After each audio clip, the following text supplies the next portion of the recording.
नमस्कार. बुलेटिन 13 न्यूजवर एक अतिशय हृदय पिळून टाकणारी घटना पाहत आहोत. बातमी आहे नाशिकच्या मनमाड येथून पाहत आहोत. नाशिकच्या मनमाड येथे भरधाव ट्रकने मुलाला चिरडल्याने 2 शालेय विद्यार्थी जागीच ठार झाले आहेत. मनमाड कृषी उत्पन्न बाजार समिती समोरील झालेली दुर्घटना 2 शाळकरी मुलांना जागीच मृत्यू झाल्याची घटना नाशिकच्या मनमाड चांदवड रस्त्यावरील कृषी उत्पन्न बाजार समितीच्या प्रवेशद्वाराजवळ घडली आहे. वैष्णवी केकान व आदित्य सोळसे असे या 2 ठार झालेल्या मुलांची नावे असून दोघेही 10वीत शिकत होते.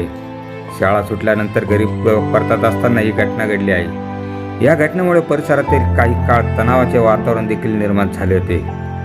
पोलिसांनी या ट्रक चालकाला ताब्यात घेतले असून शाळकरी मुलांचा सुरक्षेचा प्रश्न पुन्हा ऐरणीवर आला आहे. बुलेटिन 13 न्यूजसाठी मनमाड ब्युरो.